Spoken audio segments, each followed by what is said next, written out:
Hello, everybody. Welcome back to the New York Comics and Picture Story Symposium. My name is Bill Cardelopoulos. This is my first um, session that I'm chairing of the spring 2025 season. This is the amazingly the 411th meeting of the New York Comics and Picture Story Symposium. Every time I host one of these sessions, I check that number and I'm always surprised. It's always bigger than I thought it would be. And just to give you a little bit of context for what this series is, the New York Comics and Picture Story Symposium was founded by Ben Catchor a bit over 10 years ago. And it initially started as an outgrowth of the Occupy movement. It was part of a kind of general effort to form something like an Occupy University with the general intention of taking the kind of things that happen inside universities and bringing them outside of the kind of walled garden of academia and making them free in public. And what that became in this case is a long running speaker series, a weekly speaker series with speakers who deal with comics, visual narrative, and other kinds of text image issues. Ben Catchor still co-curates the series along with myself, Austin English, and Lily Correa. And we also have contributions from Danny Fingeroth, who hosts a session usually every semester. But this session, our 411th session, I'm really happy that we have Mita Mahato here today to talk about her new book, Arctic Play. A lot of the work I've been doing myself has involved just in terms of research has involved, tracing certain kinds of work that comes out of what you might think of as maybe like the intersection of comics and poetry, or maybe looking at the way sometimes comics start to become more like poetry, or alternatively visual poetry or concrete poetry starts to become more like comics. And there are examples of this type of thing, like kind of deep in the archive, if you're looking at like historical avant-gardes.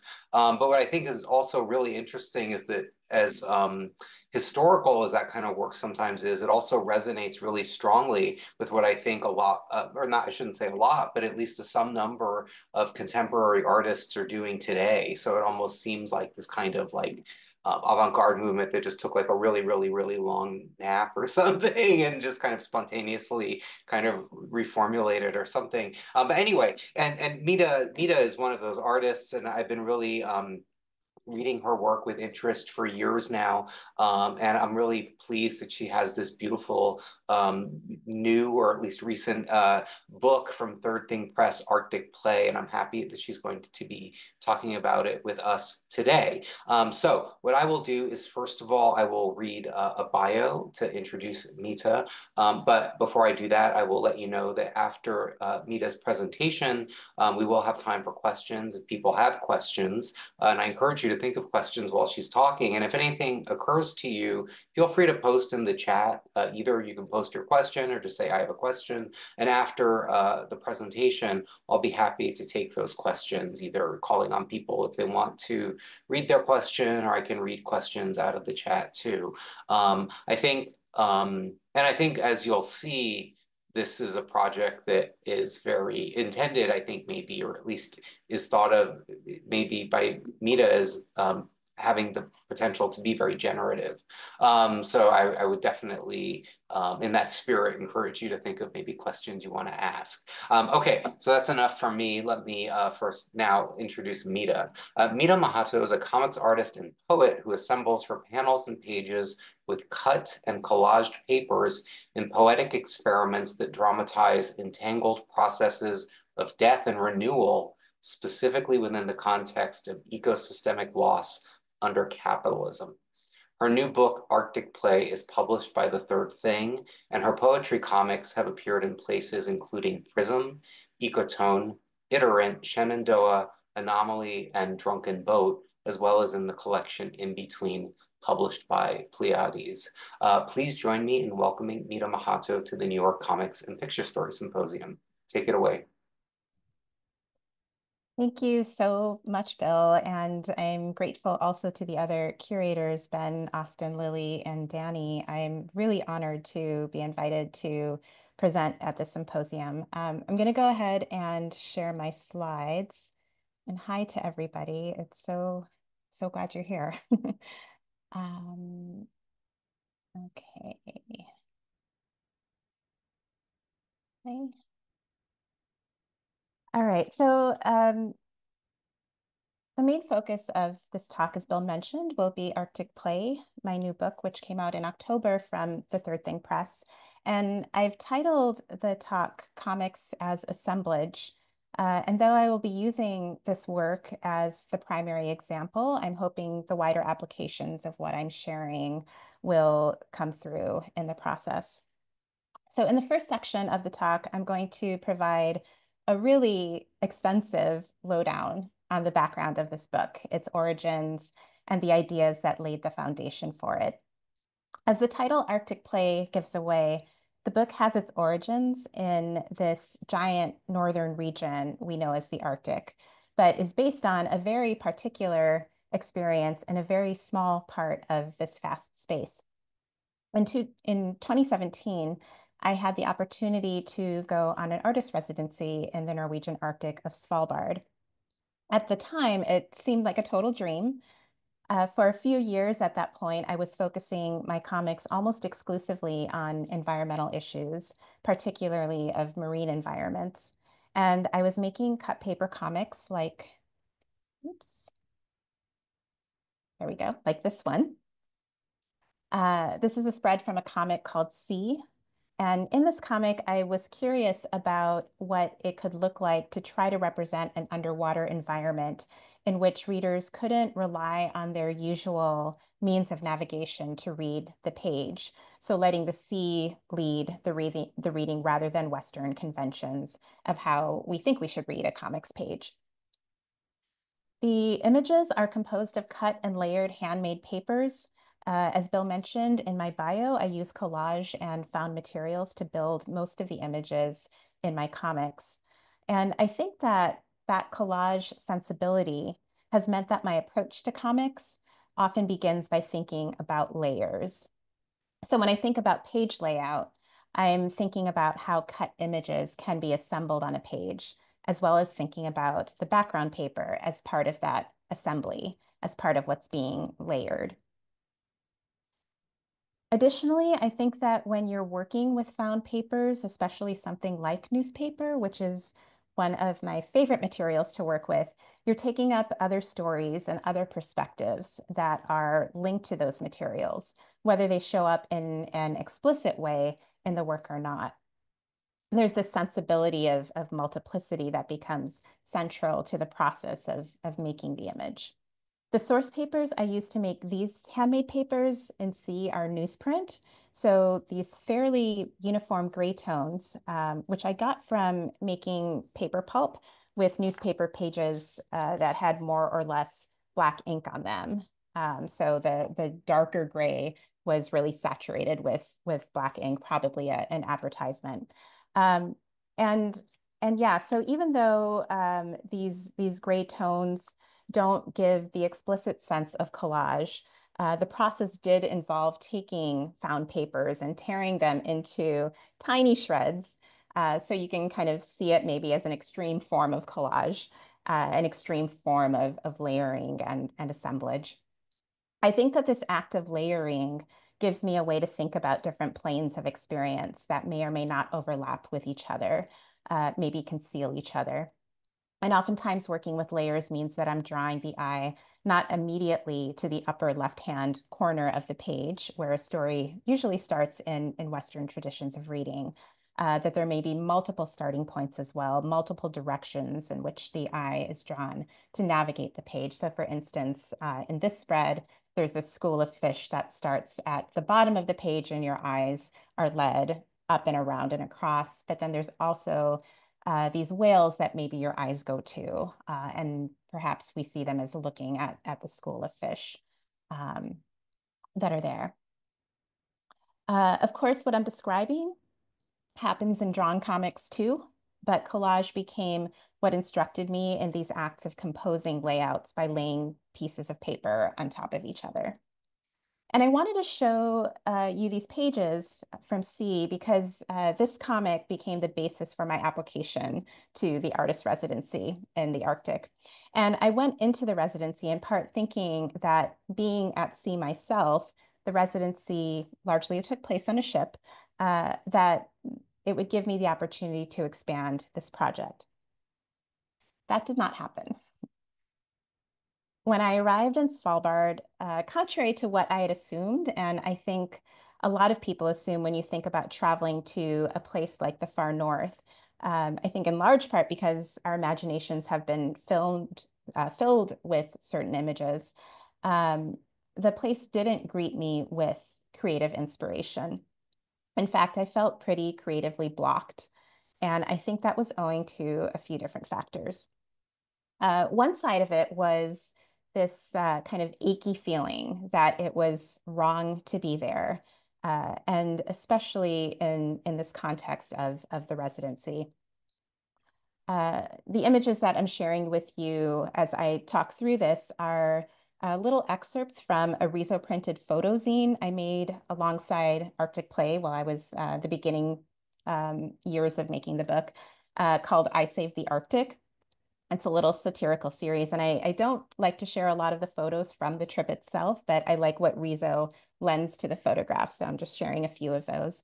But yeah, I had this achy feeling that it was wrong to be there, and many of the conversations I was having on the trip with the other artists had to do with the fact that most of us were interested in making art about climate change, but then there was a real tension with the fact that this trip, for instance, had a huge carbon footprint. And of course, it's a no-brainer in some ways. You don't need to go to the Arctic to see climate change or to make art about it. But of course, in 2017, and for years preceding that, the predominant messaging was that climate change equals polar ice caps. And so, while I was there still, I was thinking about, well, why am I here contributing to the thing that I'm trying to be critical of? And then you go down all these paths of rationalization, of course. Okay.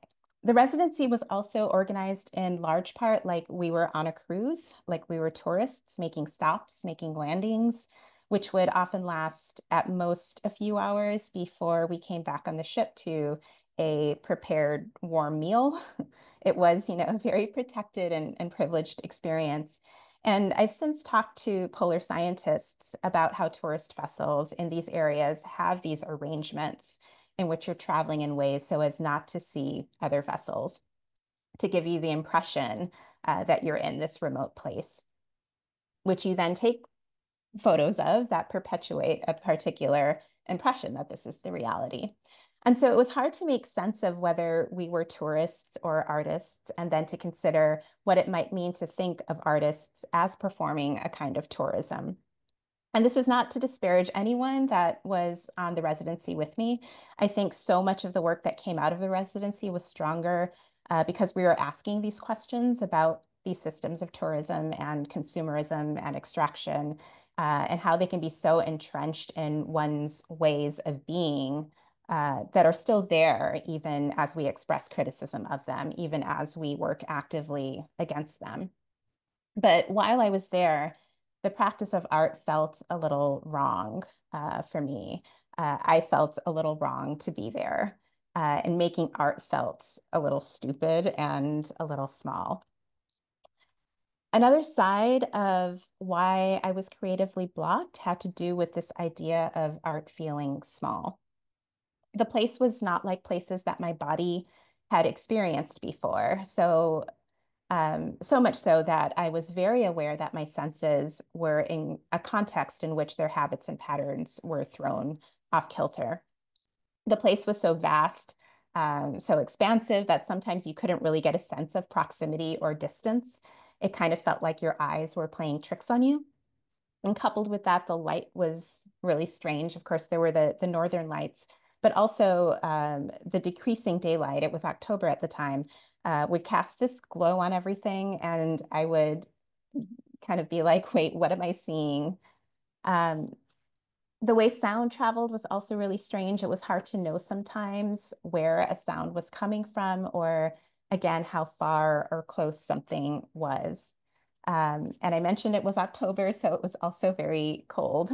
Um, so as my senses were thrown off, it began to occur to me that this place was exercising agency over me, that it was an entity, that it was something alive that was interacting with me and moving and shaping me. So it wasn't that my senses were playing tricks on me. It's that this is how this place is. And I needed to rethink what I understood to be a normal way of seeing or hearing or feeling. And so I would sit there with this pad of paper in front of me and just be like, how can I put this on the page? You know, it wasn't for the page. It was just for me to be in. Um, and I also thought as I was sitting there, well, wait, every place is like this. Every place is this entity that's alive, that's full of entities, and we're all connected with these unfamiliarities, everything shedding strange light on each other. And of course, some of these places our senses are more acclimated to, but there are always aspects of our surroundings that can shake us out of normalcy, and we should probably let them. And we don't need to go to the Arctic to do that, but I did. And so the book that emerged over the last several years is this attempt not to capture or objectify like the tourist or the explorer, but to ask whether I could put myself in the context of the relationships and multitudes that a place holds and to sense into things we don't understand how to see, things that might baffle our words. When I got back home, I did a lot of reading. I did a lot of reflection on all of these questions that were in my head. Are artists tourists? How can I represent all this complexity on a surface? How can I be in conversation with place if it's just my voice and my images that are speaking on the page? What language do I use when my education has largely been framed within this capitalist colonial system? And what I came up with as an answer was to keep asking these questions. And for me, the way to keep asking the questions was through assemblage, which I had been practicing, of course, in my poetry comics, bringing together pieces from different places and contexts and layering them as I've described. But now, with these specific questions in mind, a book started to emerge.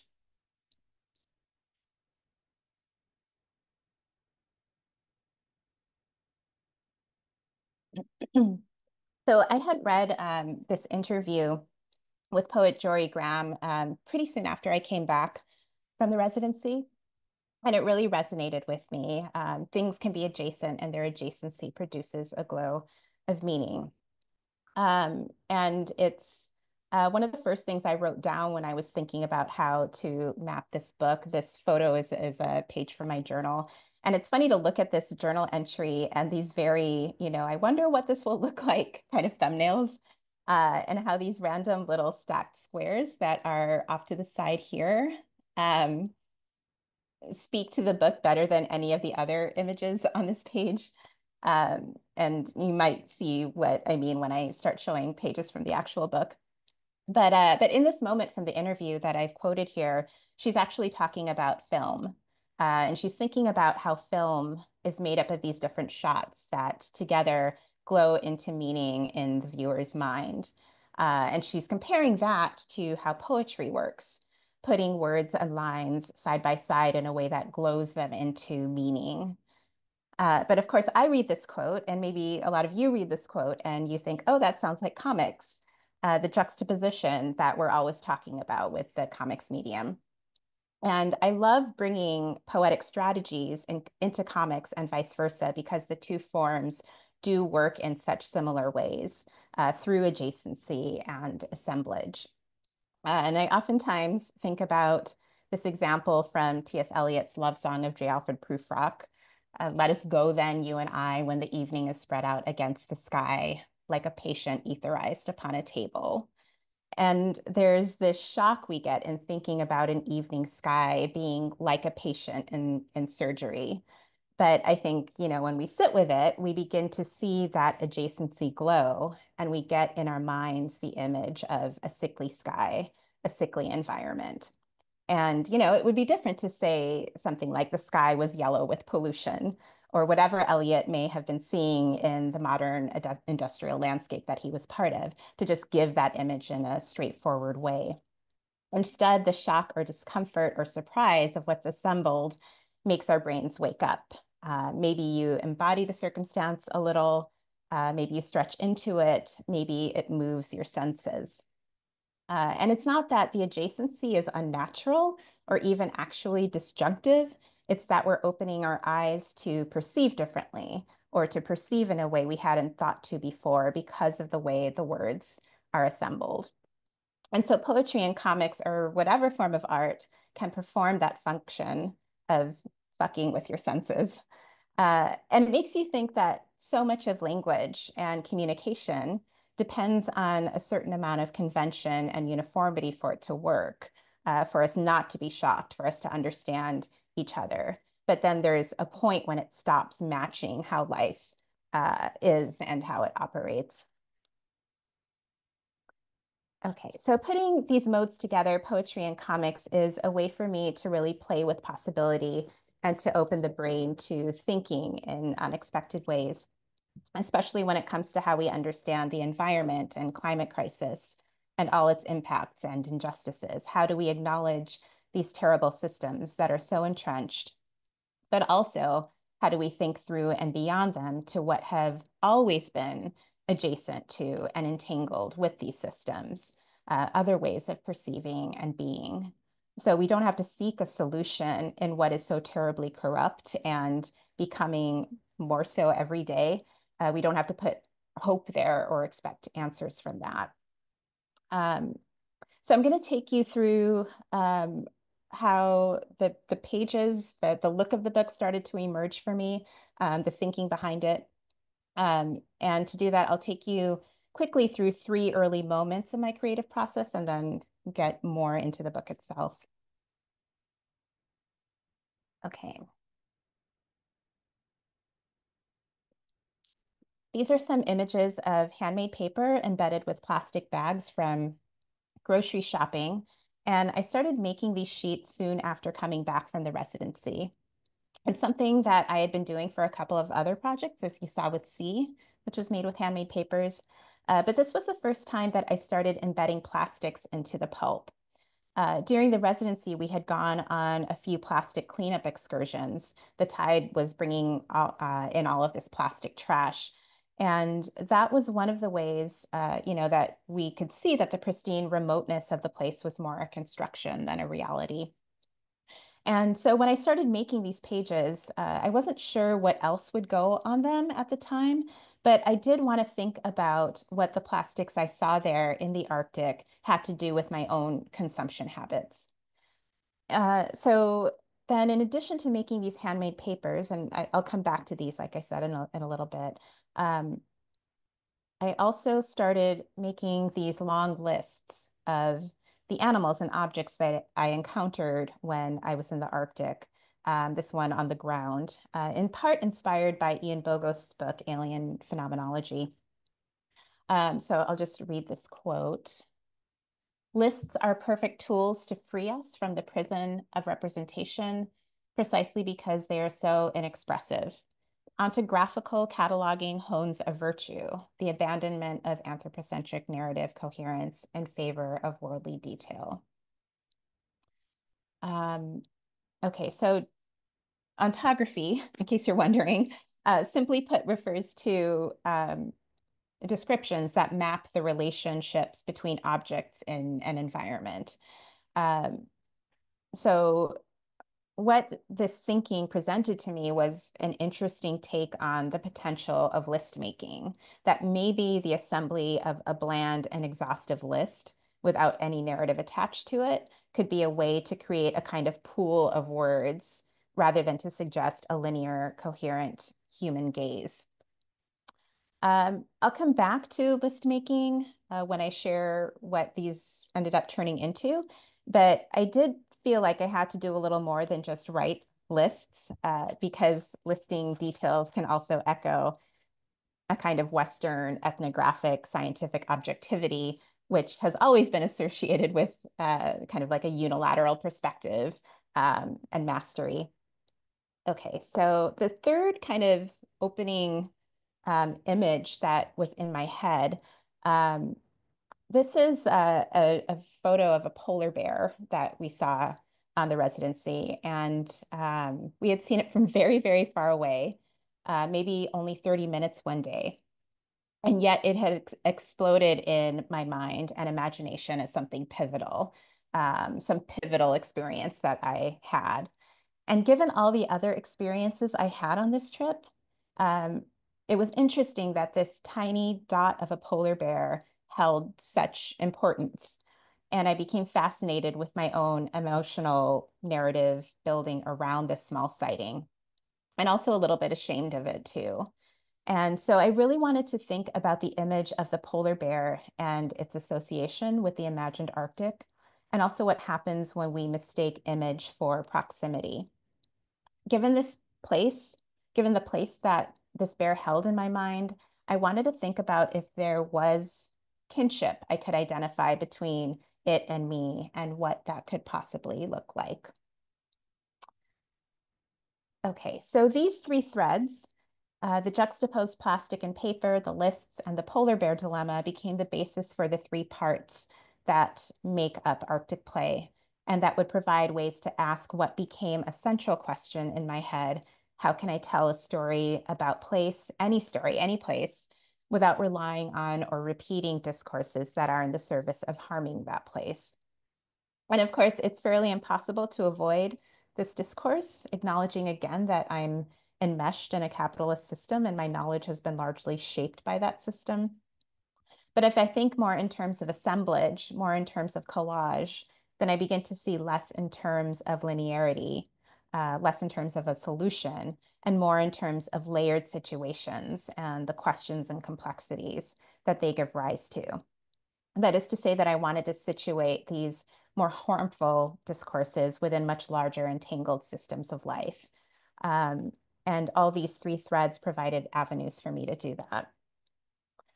It's interesting for me to look back on the early sparks of the book here and to register that I wanted to keep all three approaches and not choose just one. And that was important to me to reflect that there isn't a singular way to approach or ask these questions, that there have to be multiple ways. Again, it's an assemblage, it's a tangle. The concept of play as in experimenting, leading with wonder provided one means of navigating the project and the places I wanted to take comics and poetry.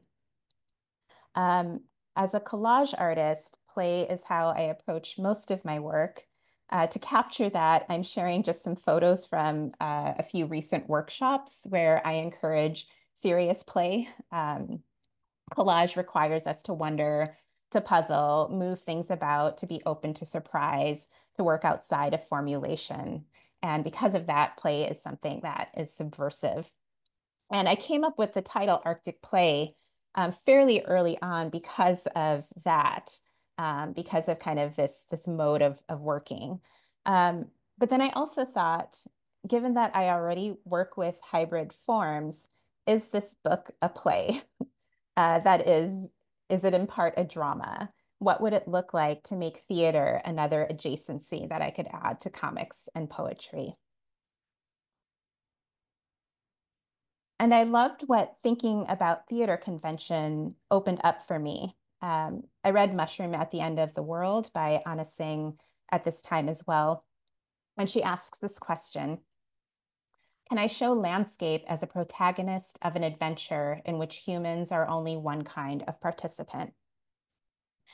And bringing in theater convention meant that I could develop a cast of characters that didn't need to be human, but that could bring out the life in what we tend to think of as inanimate without having to anthropomorphize them.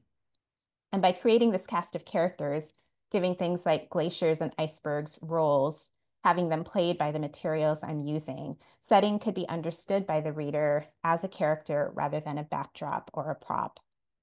I do think the human thought process is still very present in Arctic play, but again, I wanted to work to situate it as one possible thread in a tapestry of many.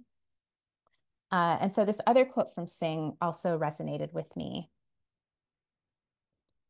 She writes, organisms don't have to show their human equivalents as conscious agents, intentional communicators, or ethical subjects to count. If we are interested in livability and permanence and emergence, we should be watching the action of landscape assemblages. Assemblages coalesce, change, and dissolve. This is the story. So in calling the book a play, I could also use the structure of a series of acts to allow for disjunction within the overall frame of the book. So in other words, the three threads that I was working with could be held separately without there having to be some kind of visual or narrative coherence. So the three threads, the three approaches became three acts, each with a different aesthetic approach. And these images that you're seeing, the three images that are overlaid, are the frontispieces for each act. And I will spend a little time now sharing each of the acts with you after all that's set up. I've been talking around the book, but now I will actually share where all this thinking led. Okay, so Act 1 is made of a series of diagram poems that trace the grid lines of woven paper. The list that I made about my Arctic encounters that I mentioned earlier were the basis for these poems. Earlier, I had shared these images, which is a list describing the ground. And here is what that turned into. It's a visual rendering of the list sitting on woven paper and hung on these diagram lines. And I will go ahead and read this. The ground is barren, frozen, cracked, creviced, rocky, sandy, muddy, wet, icy. The ground is level sloped. The ground is steaming, warming. The ground is brown, green with moss, orange with lichen. The ground is sliced by streams, striped with snow, hoarfrost veiled, frozen with flowers, tall with mountains, hulking with glaciers, mingled with moraine, caked with fossils. The ground is a landmass, an island, alive. The ground is stamped with bear paw. The ground is patterned with boot tread. The ground is walked, hiked, crawled, climbed, lane, rolled, slithered, scampered upon. The ground is littered with beer bottles, fishing nets, ropes, buoys, shoes, boots, gloves, crates, plastic sheeting, pens, cafeteria trays, green, orange, blue, red, yellow, black. The ground is mined. The ground is paved. The ground is disappearing under streets, runways, houses, a school, a volleyball court, restaurant, shops, a church, a research center, a seed vault. The ground is crisscrossed with a pipeline.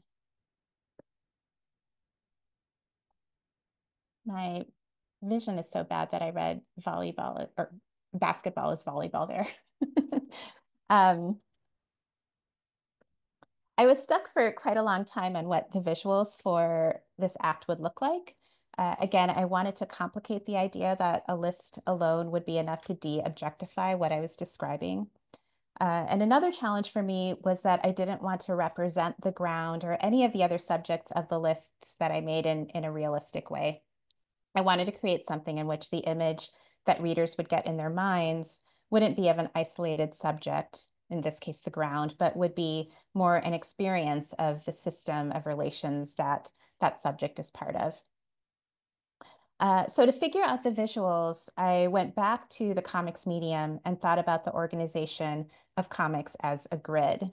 And then I thought, what is the collage artist's version of a grid? And that can provide a home for these lists. And so I started weaving paper, and that became my grid. And it allowed me to suggest things that are hidden or undisclosed or covering up, but also entangled and enmeshed and interrupting. So in that weave, the meaning wouldn't be fixed, but presents as full of potential, like there are possibly many paths to take. A more prominent thread is one possibility, and even that thread could contain multitudes. And I'll just show you some more process photos and talk through this a little bit more. So what you're seeing here is the template for the poem, I guess a version of thumbnails. The grid lines are in that gray pencil that's crisscrossing the pages. And then the diagram line on which I assemble the words are in purple colored pencil. And you can see perhaps that I cut out the words from the list and place them on this template. And in that process, you know, the words, mapping out the words helped me to figure out how to build the diagram. And then at the same time, a lot of the words in the original list were edited, taken out, or were revised, or got grouped together in ways that weren't as obvious in list form. Um, so, you know, for instance, like all of the colors got grouped together in this area, um, not necessarily associated with specific objects. And then, you know, words like mind get their own strands, words like paved. There's kind of a pause or a stillness suggested by the length of the lines. Maybe there's a sense that the line itself is tunneling or paving across the page.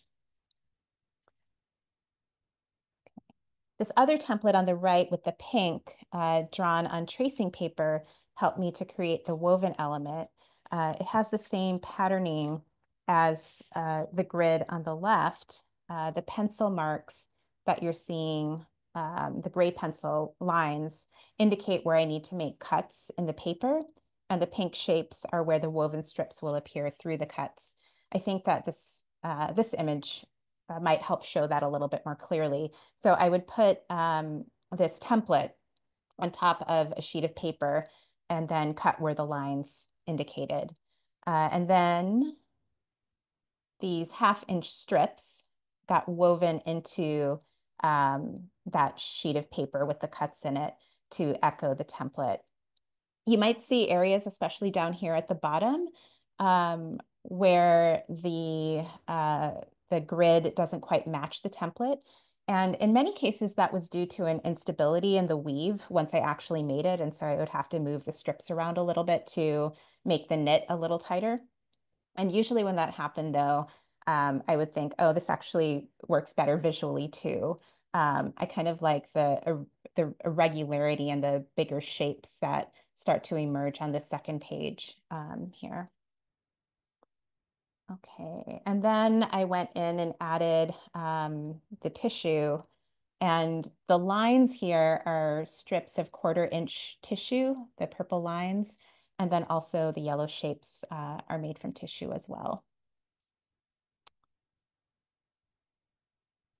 I added the words then, and then the last element I added were these differently colored square pieces.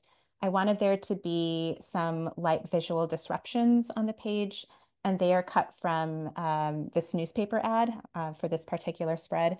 One of my favorite things is taking elements from newspaper advertisements and cutting them out of their consumer contexts and giving them a new purpose. And of course, you know, readers won't know that this square came from some kind of golf ball image in an IBM ad. But there is a sense of confusion that the collage invites that I like. You know, like, what is that? Where did that come from? What are these artifacts that I'm finding in this poem about the ground? A friend of mine said she saw this piece up here at the very top as a seal's head poking through the field, and I kind of like that possibility. And here is the completed page again. Okay, I'm just going to read through a few more of these diagrams without any explanation or as much explanation so you can just get a feel for them.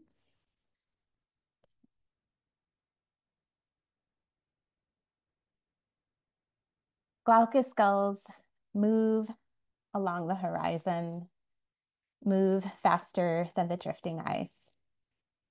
Glaucous gulls disturb time, disturb space.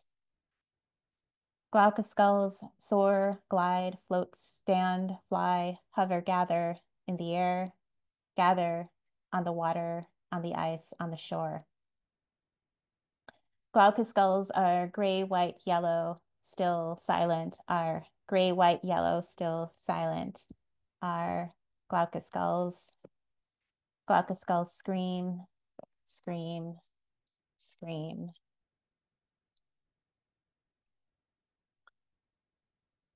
The readings that I'll do for the next two diagram poems are inspired by readings that friends of mine did for the launch party for Arctic Play. I invited a handful of friends who already knew the book to choose any of the poems from Act One and to read them in whatever ways made sense to them. And I really loved what they did with them, kind of finding pathways through the poems that I hadn't thought of. So these won't be exact replications of the readings, but will be inspired by them.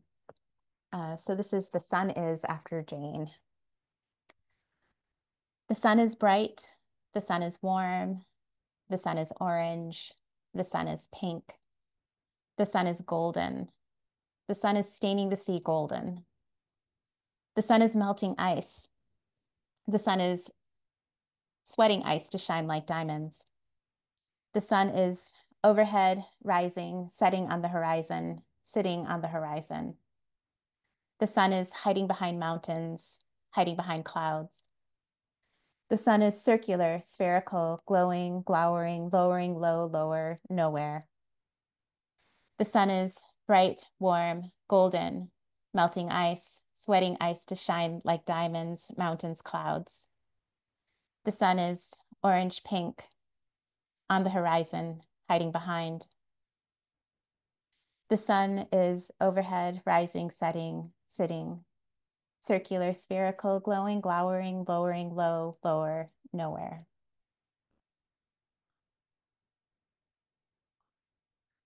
And this is Seals After Jasmine. Seals poke heads through fragile ice.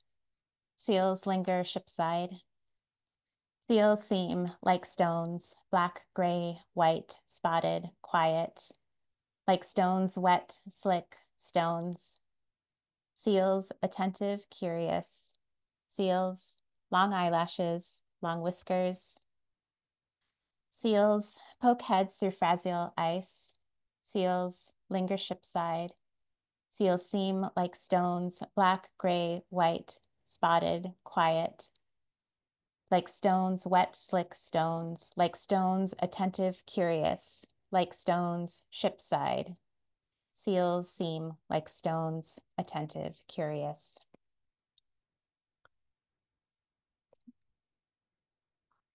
So turning to Act Two, this act is made up of scenes of dialogue that I was part of or overheard when I was in the Arctic that all focus on confrontations with weird or unfamiliar objects or events. I kept noticing this compulsion we had to describe something unfamiliar with something known. So, for instance, we would hear these glaciers calving, and our response would be something like, oh, it sounds like thunder, or it sounds like gunshots. And I started to think about how we use metaphor as a kind of safety net when confronted with the unfamiliar. My brain was making sense of the tremendous sound of a glacier calving by imposing language on it that was familiar to me. And of course, then you're just making things over with what you already know. So in this act, I wanted to grapple with that compulsion by thinking in part about metaphor as hallucination. The idea then is not to fight the urge to find likeness, but to think through what it might mean to believe that two objects are the same thing. Can that expose or make transparent some kind of actual connection?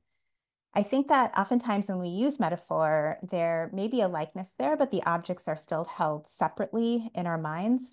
And I wanted to think about the objects as entwined and embracing and actually of each other. maybe what are the global conditions that render these likenesses as more than likenesses? Okay, so the passengers' conversations are placed upon these handmade papers that I shared earlier, embedded with plastic bags from my grocery shopping. And when I first made these sheets and then photographed and scanned them, I was so taken by how much the plastic resembled glacial ice, which played right into this idea of metaphor as hallucination as reality. I like that there's something jarring about the inclusion of the plastic too, like what is that? And then the weirdness that something that lasts basically forever can be used to represent something, ice, that is disappearing. Disappearing in large part because of the fossil fuel industry that created the plastics. You could dig a deep hole of wonder here. um, so I'm going to go ahead and read scenes from Act Two. I'll read scenes 1 and 4, which wonder about ice and fossils. Scene 1.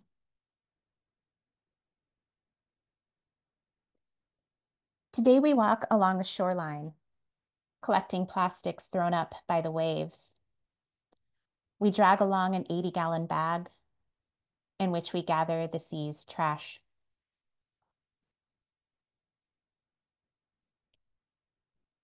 I find bottles and cafeteria trays. I find PVC pipes and fishing nets. I find a pen.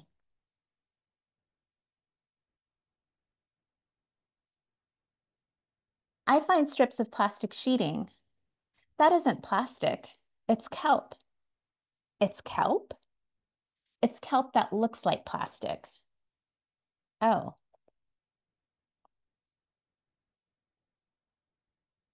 I fish the kelp from the garbage bag and place it back upon the shore.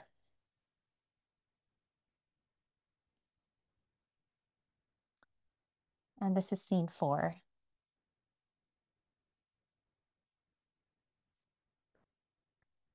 This morning, our last, we scavenge a moraine for souvenir fossils.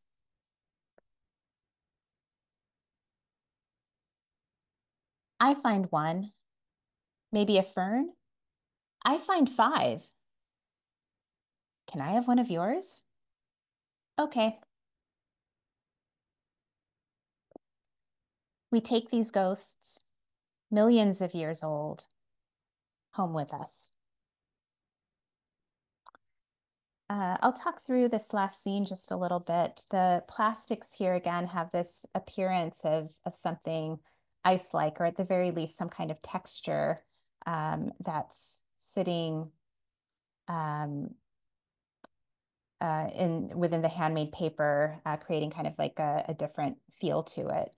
So there's this confusion about what it is and what is what. We know from the cast of characters that the plastics are playing the role of ice, and maybe readers use that as a guide, but I think that it's still inviting a confusion there because, plastic or ice, it's printed on paper. So and then you have paper also representing the plants. Um, but the reference to fossils suggests that the plants aren't actually there. That is, they would be long gone and not visible to the passengers who are narrating the story. We learn from their dialogue that what they do see are the fossilized remains, which are represented on the page as the traces of the plants left on the black embedded paper. So these areas where the plants are yellow on this page, sitting on top of the black, which is representing the fossil. Same with these guys with the light blue. Something that comes up for me here is the collapse or layering of time. I think that when I've been talking about assemblage, there's an idea that it's a spatial condition of a here and there, of objects that become adjacent by being brought together in space. But the scene highlights the possibility of temporal assemblage. There's this ghost remainder, something from the deep past that's still entangled. We could also look at the plastics in the imagery as carrying some of these fossil ghosts too. made from fossil fuels from the extraction of very old organic materials. These abstract pieces of paper, the hot pink that you're seeing on this page, um, are the paper remains or leftovers from cutting the fossils on the other pages. So they came from cutting out this hot pink here. The yellow was coming from the first page of the act. In other words, the negative space from the plant cutouts, I used those and brought them into the other pages. So there's this kind of reference to a missing or indecipherable context or surrounding or atmosphere. What was the environment of these plants?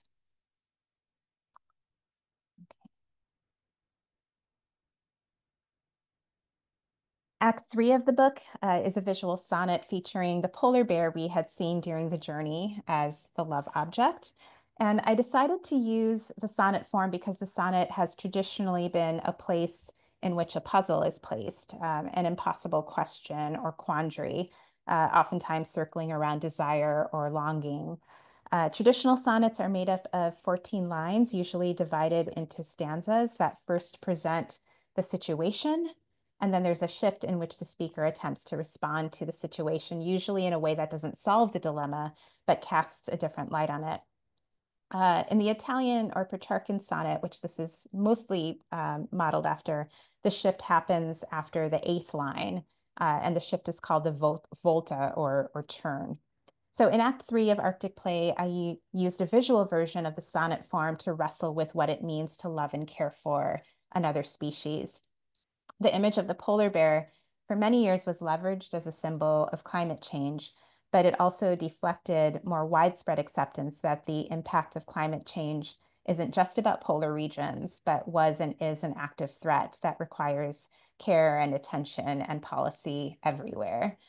Um, but I also wonder whether attention to local or even human needs need to be seen as opposed to attention to something like the polar bear's endangerment. I wonder about what happened to the generalized polar bear obsession. Where did that heightened sense of emotion and urgency go? Was it simply assigned to be replaced with the emotions channeled to something else? Um, was it a trend? We see this behavior with other animals too. And, I'm not pointing the finger because I experience this too. And it's hard not to get swept up with the fervor around animal imagery. But I think about the orcas off the coast of Spain, for instance, that have been attacking the boats. And we can feel compelled to cheer them on and to share their images and talk about them and to identify with them. They become loaded with symbolic value. But then what? All the memes made of Mudang, the baby pygmy hippo in the zoo in Thailand, have a similar flavor to them. There's this kind of energy around animals and their images. But is that actual care or something we use to distract ourselves from what we can consider to be our real grievances? Um, and this is not a reciprocal relationship with Mudang. The animal doesn't benefit from this kind of adoration and in many ways is harmed. And I wonder, like for instance, how much awareness there is that pygmy hippos are endangered outside of zoos due to habitat degradation and illegal poaching. Does the expression of feeling for Mudang extend to that concern?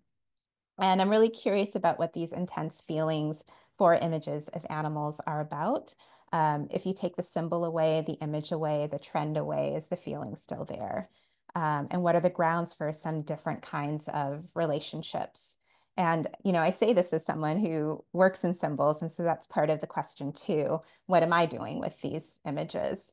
Um, and so in the visual sonnet, I wanted to ask, how am I representing this being that I'm claiming to love, to have deep care for? And what is my responsibility if I do care for this creature and how I represent it? And also, is capturing an animal in a poem or a photograph or a drawing the best way to express love for it? So I composed the sonnet of 14 facing pages, that is 14 spreads to echo the form of word-based sonnets. The pages on the left have more of a drawn style with some cut paper elements, and the pages on the right are a tangle of cut papers. You can kind of see a grid form in there as well, panels, so to speak. And there are echoing elements between the two that kind of serve as visual rhymes. After the eighth spread, the ninth spread, the turn, there's a shift in the visual style of both the recto and verso pages to announce the volta.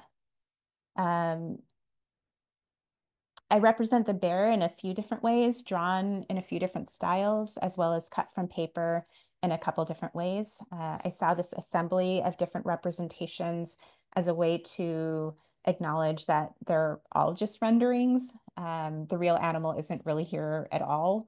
I know very little of it, just my imaginings. Um, I'll go ahead and read through the sonnet. I'm only going to read the words on the verso pages, the left-hand pages. There are letters appearing on the other side, but I will let you take those in yourself. Mister, since that Sunday 5 years ago when Sally knocked on all the ship's cabin doors yelling, "Polar bear," and we gathered on the prow to spot you, a dot, on the shore, you've been on my mind. In between you and me was a sea and other white dots of snow and sleet. Maybe my eyes saw too much of you and still too much do. Maybe. Hello? Like willful polypropylene wasting away forever is my longing for what I think of as you. Proximity, perspective, and risk obliterated by my zoom lens captures. Oh, big bear. Oh, tiny white dot.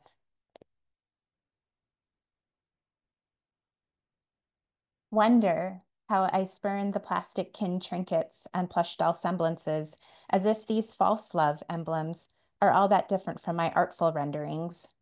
Reference, photos. Oh no. Hello? Make my pan an elegy,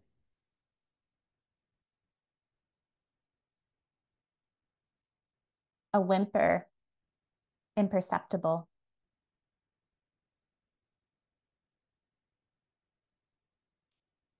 a murmur, turning. Turn me into this susurrus.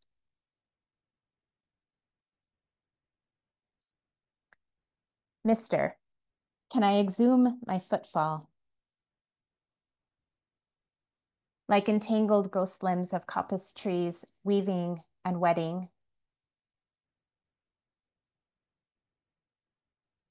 Knotted, indeterminate.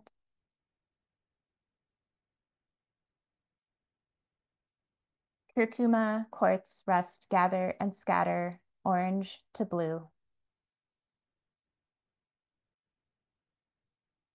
The sound has always been je, amoebic, pseudopodic, shuffling.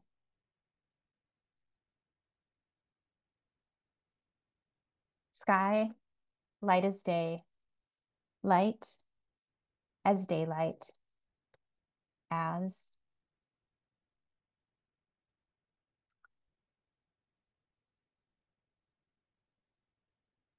Okay, so to end this discussion of Arctic play, I wanted to briefly share another instance of assemblage related to the book.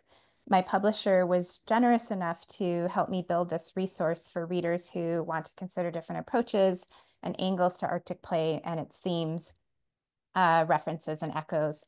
The content of this Arctic Play portal, and I think Bill dropped the link in the chat, cool, includes reading recommendations, creative prompts to make your own work, questions, and sound recordings that were contributed by ingenious people who have various expertise and community commitments and all had different takes on the book.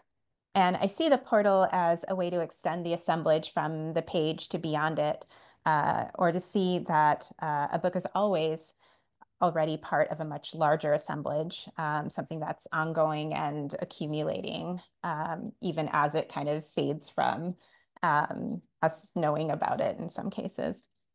So I think that that is a great place to end. And thank you so much for listening to this very extended discussion. I'm really happy to take questions, have conversation.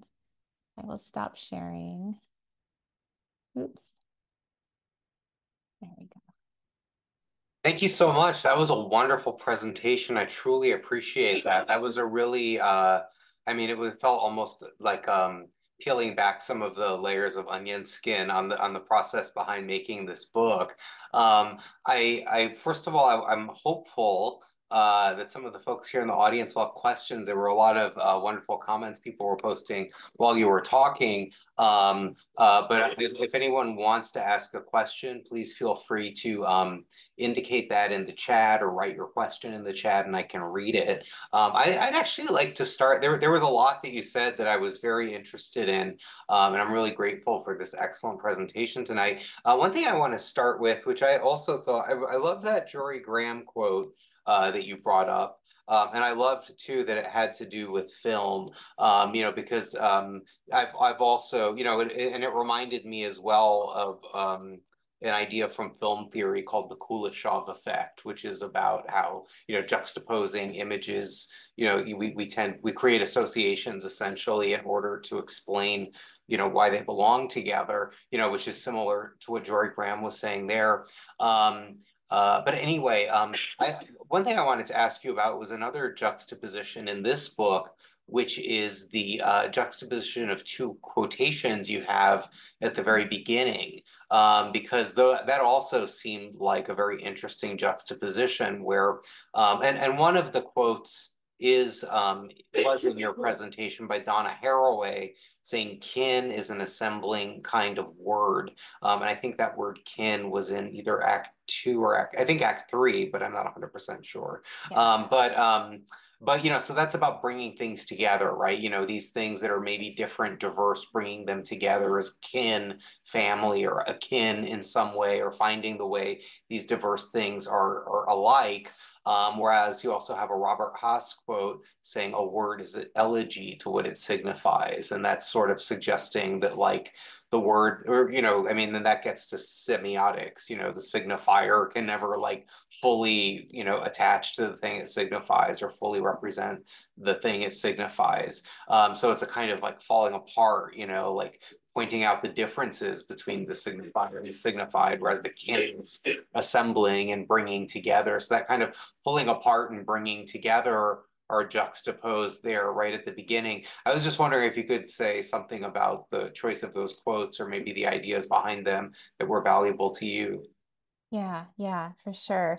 Um, I think you may be looking at the earlier version because I Oh, maybe so. Yeah, because I have a PDF that I was referring to that totally. is maybe not at the book as it was finished. So, okay, but continue, But please. even so, I wanted to kind of, I stupidly don't have the book in front of me.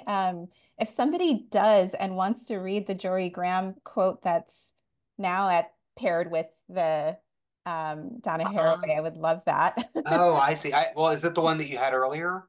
It's not. It's not. Oh, sorry. It's a different one, but I think the same idea is there. Mm. And yeah, I wanted to kind of have two epigraphs at play with each other, to kind of show that, again, it's things in assembly, things that are in conversation and dialogue with each other. The Jory Graham quote is from a poem from her book to 2040, and she's talking about Sarah says that she has it. Sarah, do you want to read the first epigraph? Sure. Yeah. Thank you, Sarah. Love it. Just looking for an excuse to hear my own voice. Kidding. Uh, is that a window coming clear or is it a blank wall? Are those letters in the air spelling something firm, even possibly urgent, or are they just the bits and pieces of shadow the pre-dawn world tosses flagrantly around? Thank you. Yeah, so yes, spotlight. Um, yeah, and so in the quote, there's this kind of like, or in the Graham quote, there's this kind of desperation to kind of think about like what these shadows, what these signs are. Are they meaningful? How do I get meaning from them? And I brought in Haraway as kind of a response to that. Kin is an assembling kind of word. So to make kin, to be with, is about kind of taking whatever signs we do have, whatever we can gather, and to find a way to bring them together. And they might have meaning, they might not, but it's that bringing together that is important. Thank you so much. Thank you. And we have a question. Serena has a question. Serena, would you like to read this out loud, or would you prefer for me to read this off of the chat? I'm happy to read it. Great. Hi. My question is, who is in your creative constellation? Who inspires you? And I'm especially interested if there are hybrid artists that you look up to. Yeah. Thank you for that. It's interesting because at the very end of the book, I feature a constellation that includes many of the people of the quotes that I included in this slideshow. That includes Shakespeare, and many other things that were rattling around in my head when I was making Arctic Play. So some that I would consider like inspirations, and some that I consider like, why is this in my head? But it's there and I'm responding to it. And yeah, and so I think that, in terms of, so I do consider these thinkers, who aren't necessarily whose art is in their words, like Donna Haraway, like Anna Singh, as deep inspirations for me. But then, I think working hybridly means that I'm inspired by comics artists, I'm inspired by poets, I'm inspired by theater, and all of these things together. Currently, I'll give a shout out to my Desi brothers, comics artists, um, Banu Pratap and Anand Shenoy, who are like really blowing my mind right now.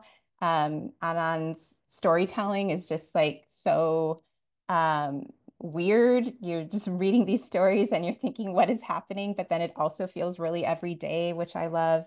Vanu's, you look at his pages and you see the semblance of a body, you see the semblance of cause and effect. And so you're just kind of like in this whirl, but it all holds together. And so I love that. So I just kind of, I think I love, I feel connected to artists and writers who I think wear their brains on their sleeves. So yeah, so that's a couple of people. Always Lale Westvind, always Michael DeForge. Yeah.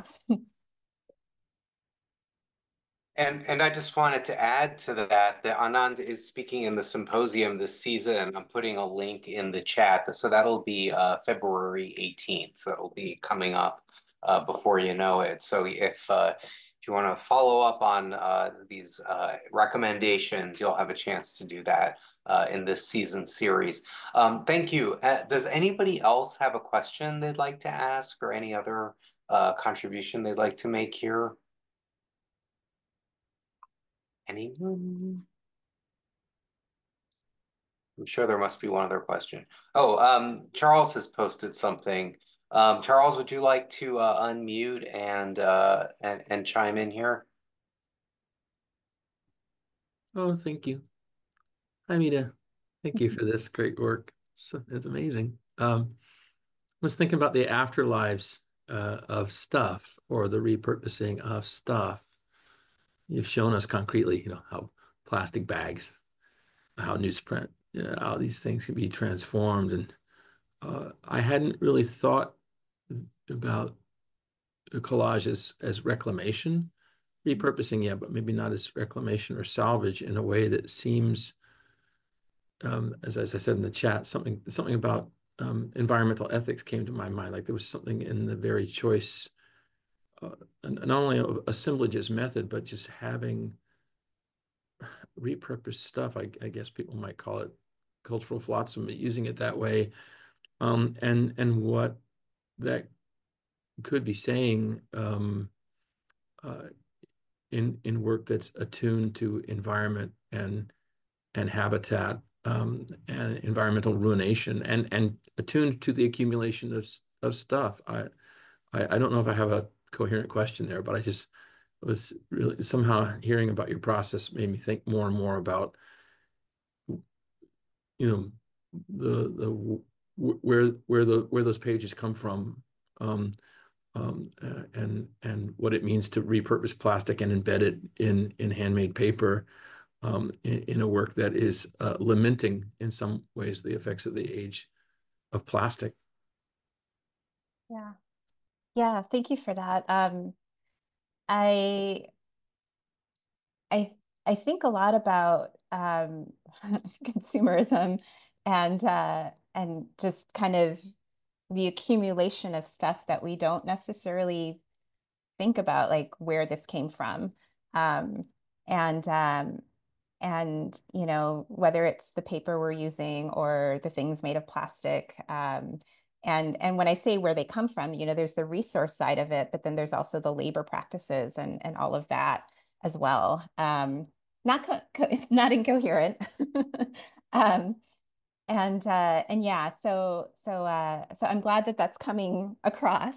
And yeah, I mean, it's a struggle that I have too. Again, as I mentioned a few times, like I'm part of this system that I'm really uncomfortable with. But yeah, I too would like to have more reflection on where my things come from and where they're going. So. No, and thank you. That was a great intervention, Charles, because I think one of the things that we see in the Arctic play portal, is that what it's called? The portal? Yeah, It, yeah. you know, is that it sort of presents a few different sort of like interpretive approaches to the work, you know, so approaching it from the level of comics, approaching it from, you know, the perspective of poetry, but also obviously approaching it from the perspective of ecology. You know, and so I'm grateful, actually, Charles, that your comment sort of prompted some reflection on that subject as well, beyond the aesthetics, that we could probably talk about for a long time tonight. Does anybody else have any questions or comments or responses that they'd like to add?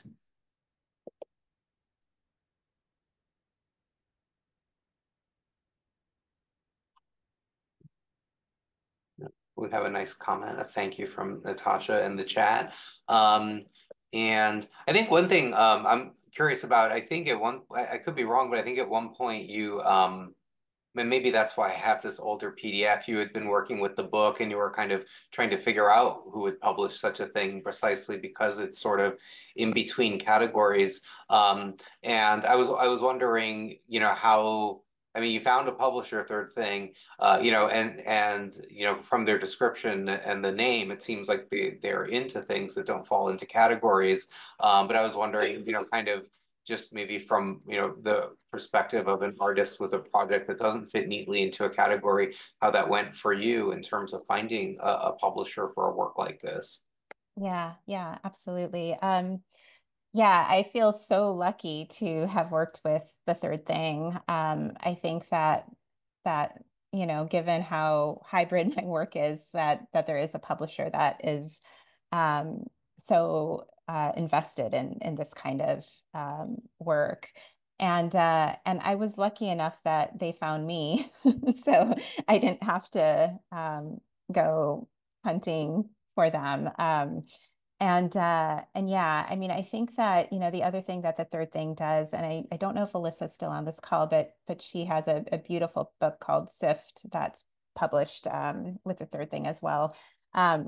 But yeah, there's really kind of a focus on community and thinking about all of the books and authors that are part of the press as a cohort and supporting of each other as well. And so it doesn't feel as caught up in the publishing rat race, you know, because the publishing industry is another one of these systems that is kind of working in cahoots with capitalism and all that. And so I feel very lucky to be with a press that is conscious of that. So yeah. There are a few things more vicious than an English major trying to be a business person. Exactly. Or weird. Okay. Do we have any other questions? Many great responses just, to the positive qualities of the book in the chat. Does anyone else want to ask a question while we have Mita here? One more question. Yes, Dana. Hi. Thank you, Mita. That was so wonderful. I was starting to type it out, but speaking is faster. Mhm. Obviously, there are so many deep, rich ideas and coming from so many different disciplines. And then I know that part of your life before was being there in academia. And I wonder if you would talk to folks about sort of what's the difference between putting the ideas out in these forms compared to having to write an essay. And also, does it feel different when it's, I mean, obviously this is such a hybrid, but do you think about poetry as being more essay-like in its classic forms and comics being more outsider? Is there a difference in your mind? And then, one more little thing I was thinking about, when did you start making paper? Because that sort of feels like it's the a really tangible process thing that is not mind-based. That I wonder if that where that is in all of this. Yeah. So let's see. The easy one, when did I start making paper? I think it was well before the residency. I'm trying to remember if C was the first comic that I made that used handmade paper. And I think it may have been Patterns, which also has handmade paper in the background. I'm trying to remember why, like what was the initial impetus to do that. And I think part of it was this reuse sensibility of trying to kind of like, what would it be like to make my own paper? And I went on Craigslist and got like an old blender because they have like the strong motors that can deal with kind of making pulp in that way. But yeah, I mean, I think like, you're a collage artist too, that there's something that feels really embodied about working with paper in this way. That it's happening in the head, but it's also happening in the hands in a way that feels like, there that Cartesian split isn't there. It's mind and body together. Yeah, and I guess like in terms of my academic life, I mean, obviously, like it's still very present. I mean, I'm quoting these theorists and thinking about them, and you know, um, and uh, and yeah, I think that the question was about like essay versus working in this way, like academic writing versus this kind of work.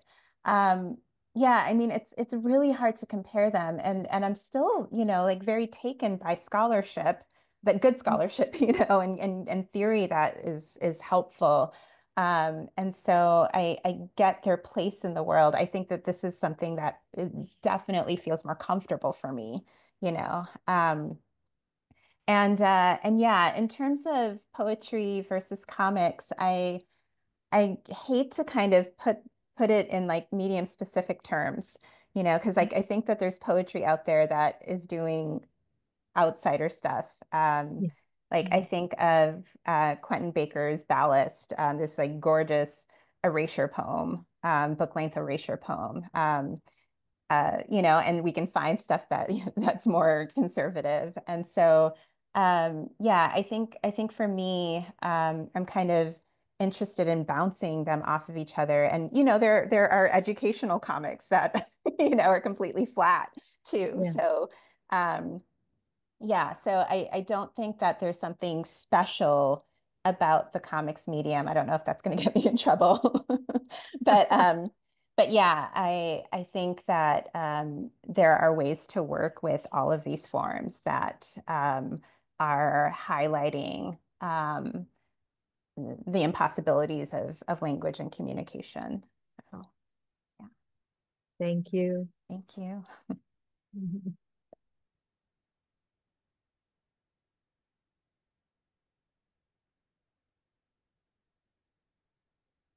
Oh, you're muted. Oh, you're muted.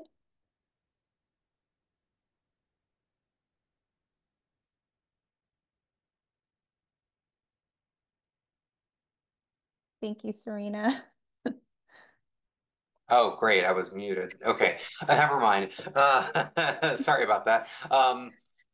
Okay, well, never mind. But as I said, if there are no more questions, I'd like to, thank Mita for being here tonight, and please join me in thanking her for that excellent presentation. That was very rich presentation that I think gave us all a lot of food for thought. And then finally, before I leave you, I would like to put in a word for next week's presentation, which kind of oddly. The connection I can make is that it has to do with material production, and it even involves paper mache. Next week, we'll be hearing from Glenn Fleischman, a researcher who's put together a pretty interesting book called How Comics Were Made. And his talk will be called Newspaper Comics Production in the Era of Mechanical Perfection.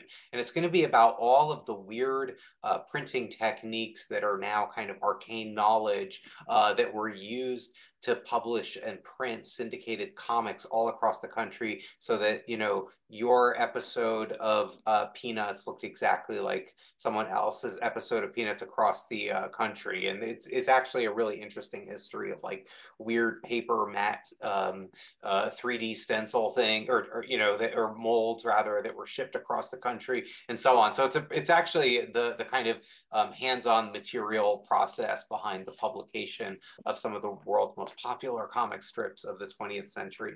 Anyway, but thank you again. That's next week. As always, you can find more on our website. And once again, thank you, Mita, for being here tonight. And I'd like to wish everyone a really good evening. And thanks so much for everyone's great contributions. Have a great night and a great week, everybody. Bye-bye.